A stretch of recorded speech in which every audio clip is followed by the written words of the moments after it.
बद्रीनाथ धाम के master plan के तहत चल रहे निर्माण कार्यों का डीएम ने निरीक्षण किया है और इस दौरान डीएम गौरव कुमार ने भगवान बद्री विशाल की पूजा अर्चना भी की। मंदिर समिति के प्रभारी अधिकारी विपिन तिवारी ने डीएम का स्वागत किया और इस दौरान डीएम ने काम जल्द पूरा करने के निर्देश दिए। मेरे द्वारा चमोली के जिलाधिकारी का चार्ज लिया गया है और उसके क्रम में ही आज बद्री विशाल जी के दर्शन के लिए मैं आया हूँ और के साथ ही यहाँ पर तीर्थ पुरोहितों से भेंट की है और जो बद्रीनाथ मास्टर प्लान में फ़ेज़ 1 और फ़ेज़ 2 के कार्य चल रहे हैं उनकी प्रगति की समीक्षा की है और ये निर्देशित किया है कि इनका कार्य समय अनुसार गुणवत्तापूर्ण और सौहार्द रूप से पूरा किया जाए। उधम सिंह नगर में वन विभाग की अंतर्राज्यीय गश्त की गई, जिसमें उत्तर प्रदेश के वन अधिकारी और कॉर्बेट पार्क समेत तराई डिवीजन के वन अधिकारी मौजूद रहे। इस दौरान जंगल में वन गुर्जरों और स्थानीय लोगों से बातचीत की गई और वन्य जीवों पर अपराध और रोकथाम के लिए लोगों को जागरूक भी किया गया। फेस्टिवल सीजन शुरू होने वाला है। इस बीच वन्यजीव सुरक्षा पुख्ता करने के उद्देश्य से अमानगढ़ टाइगर रिजर्व और कॉर्बेट टाइगर रिजर्व तराई पश्चिम वन प्रभाग के माध्यम से एक संयुक्त गश्त और जागरूकता अभियान और जनसंपर्क अभियान कह लीजिए ये चलाया जा रहा है। इसके अंतर्गत हम लोग अमानगढ़ टाइगर रिजर्व और कॉर्बेट टाइगर रिजर्व तराई पश्चिम वन प्रभाग से सटे जो आबादी वाले क्षेत्र हैं उनको हम एक जनप्रतिनिधियों से बैठक करके और आमजन को जागरूक कर रहे हैं वन्यजीव सुरक्षा के प्रति और एक सहयोग की अपील कर रहे हैं। दीपावली के पास साथ ही जाम जैसी स्थितियां बनने लगी। अल्मोड़ा की मॉल रोड पर जाम जैसी स्थिति बनने लगी है। त्योहारों के मौसम में लोग अपने घरों की ओर लौटते हैं, जिससे भीड़ और बढ़ने लगी है। नैनीताल में एनडीआरएफ की 15वीं बटालियन ने रोपवे से रेस्क्यू का संयुक्त मॉक ड्रिल अभ्यास किया, जिसमें जिला प्रशासन, एनडीआरएफ के साथ एसडीआरएफ, फायर, पुलिस और मेडिकल की टीमों ने हिस्सा लिया। इस मॉक ड्रिल का उद्देश्य आपातकाल के समय ट्रॉली में फंसे यात्रियों की मदद करना है। देखिए, हम दो तरीके से काम करते हैं। एक तो अपने जो ट्रेनिंग है उसके स्तर को ऊंचा करने की कोशिश करते हैं, जिसके लिए हम लोग एक तो रोप्स के जितने भी हमारे पास इक्विपमेंट है, असेंडर्स हो गए, पुलिस हो गए, कैराबिनर्स हो गए और डायनामिक स्टैटिक रोप्स हमारे पास रहती है, हेलमेट जो भी हम लेके चलते हैं, फुल बॉडी हार्नेस विक्टिम के लिए हम लोग यूज़ करते हैं। ये तो हमारा एक पहलू हो गया जिसमें हम अपने बल को प्रशिक्षित करते हैं, उनको ट्रेन करते हैं। दूसरा पार्ट है हम लोग एसएसपी और सीएपीज के माध्यम से पूरे प्रदेश में जहाँ भी हमारी टीम्स होती हैं वहाँ पर अपने स्कूलों में जाकर और सरकारी संस्थानों में जाकर बच्चों को और सिविलियंस को भी ट्रेन करते हैं, ताकि अगर रेस्क्यू टीम्स वहां पर समय पर ना पहुंच पाए तो वो लोग खुद भी अपनी जान बचा सकें। आवारा पशुओं को लेकर पौड़ी नगर निगम सख्त हो गया है। निगम की टीमें आवारा सांडों को पकड़कर गौधाम भेज रही है। गौधाम में गायों, बछड़ों और सांडों को अलग अलग रखने की व्यवस्था की गई। बता दें, आवारा पशुओं से लगातार एक्सीडेंट के मामले बढ़ रहे हैं।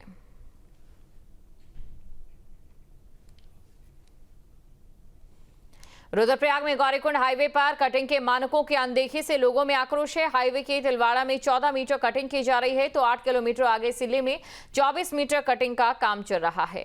बता दें कि चारधाम परियोजना के तहत रुद्रप्रयाग गौरीकुंड हाईवे पर बीते 5 से 6 सालों में निर्माण कार्य जारी है। परियोजना के तहत हाईवे पर रुद्रप्रयाग से सीतापुर तक 24 मीटर कटिंग का काम किया जाना था, मगर ऐसा नहीं किया जा रहा है। स्थानीय लोगों का आरोप है कि एनएच विभाग और जिला प्रशासन अतिक्रमण कराने में लगा। हाईवे के जिन स्थानों पर भूमि और भवन का मुआवजा बांटा गया, वहां पर कुछ लोगों ने फिर से कब्जा कर लिया है। जो भी इस चारधाम योजना को बनाने वाले थे, जिन्होंने भी इसका उसका धरातलीय निरीक्षण नहीं किया, एएसआई की कहीं रिपोर्ट उसमें नहीं लगी, जिसकी वजह से आप देखेंगे कि कई जगहों पर मुश्किलें भी आई हैं। ये मुश्किलें मुआवजे को लेकर भी थी। मुआवजा मतलब ठेकेदार ने इस तरह से रोड बनाई कि मुआवजा किसी को दे दिया और खेत किसी का काट दिया। ये जो है 1952 से इक्का दुक्का मकान यहाँ पर हुआ करती थी सिल्ली कस्बे में, और 1952 के बाद ये धीरे धीरे कस्बा विकसित हो गया और आसपास के बहुत से गाँवों का जो है ये एक जो है भव्य मार्केट बन गया था, बहुत अच्छा मार्केट बन गया था। तो 2013 में जो है आपदा आई, आपदा के बाद जो है ये बिखर सा गया मार्केट, नीचे वाला हिस्सा पूरा बह गया और उसके बाद फिर लोग इकट्ठे हुए और अपना जो है स्वरोजगार करके, व्यवसाय करके और फिर यहाँ तक आ भी पहुँचे थे। लेकिन अब जो है ये आपदा दूसरी आ गई है जो NH का जो है रोड चौड़ीकरण का है। जो केसेस हैं चिलवाड़ा है, सिल्ली है या आगे के जो पॉइंट्स हैं, ये हमारा NH 107 के नाम से NH है, जिसको हम लोग कहते हैं रुद्रप्रयाग गौरीकुंड हाईवे। और इसमें जो एक declaration of acquisition NH act के 3D से हुआ था वो 2017, 18, 19 में हो चुका था, जिसमें हमारा पूरा आपका रुद्रप्रयाग से लेके फाटा तक, फाटा से आगे सीतापुर तक 24 मीटर का हम लोग का ROW लेके रखा गया था। कुछ एक स्थानों पर जहाँ पर व्यापारिक प्रतिष्ठान या व्यापारिक केंद्र थे, वहाँ पर कुछ हमारा ROW को कम किया गया था। और उसमें से मुख्य रूप से तिलवाड़ा का हमारा 2021 में 20 में मोर्थ के द्वारा संशोधित ऑर्डर करके कुछ पर्टिकुलर लेंथ में 14 मीटर का ROW 24 मीटर के स्थान पर रखा गया था। बिहार विधानसभा चुनाव में सीएम धामी की एंट्री, सिवान के गोरियाकोठी विधानसभा में की जनसभा। एनडीए प्रत्याशी देवेशकांत सिंह के नामांकन में हुए शामिल, सीएम ने उत्तराखंड मॉडल को बताया देश के लिए उदाहरण। ये बड़ी खबर आपको बता रहे, बिहार विधानसभा चुनाव में सीएम की एंट्री, जहां पर सिवान के गोरियाकोठी विधानसभा में जनसभा की गई। एनडीए प्रत्याशी देवेशकांत सिंह के नामांकन में शामिल हुए सीएम ने उत्तराखंड मॉडल को देश के लिए उदाहरण बताया।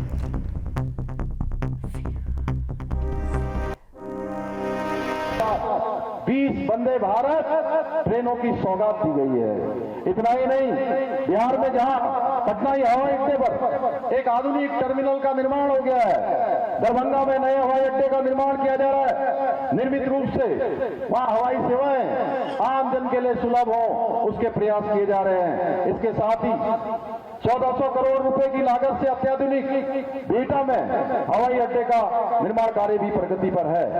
ये सभी योजनाएं बिहार के परिदृश्य को बदल रही हैं, बल्कि रोजगार और उद्यमिता के नए अवसरों का भी सृजन कर रही हैं। भाइयों बहनों, आधुनिक भारत के निर्माण के साथ साथ आज प्रधानमंत्री मोदी जी के नेतृत्व में गरीब कल्याण के लिए भी अंत्योदय के लक्ष्य को लेकर अनेक योजनाएं आगे बढ़ाई जा रही हैं। जनधन योजना, PM आवास योजना, आयुष्मान भारत योजना, मुफ्त राशन योजना जैसी अनेक योजनाओं के माध्यम से आज हर गरीब को सहायता करने का काम प्रधानमंत्री मोदी जी के द्वारा हो रहा है।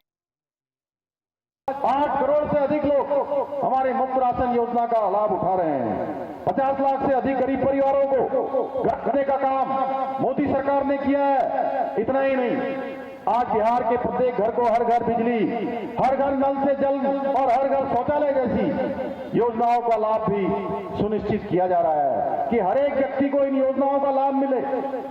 भाइयों बहनों, कांग्रेस के समय में केवल गरीबी हटाओ के नारे दिए जाते थे, लेकिन आज मोदी सरकार में गरीबों के लिए काम किया जाता है, उनके उत्थान का काम किया जाता है, जिसका परिणाम है कि आज भारत के 30 करोड़ से अधिक लोग गरीबी रेखा से बाहर आए हैं। देश की गरीबी दर में 5 से भी अधिक की कमी आई है।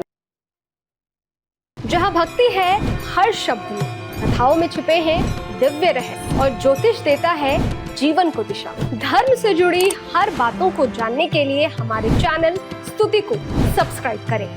चैनल पर जाने के लिए इस लिंक पर क्लिक करें।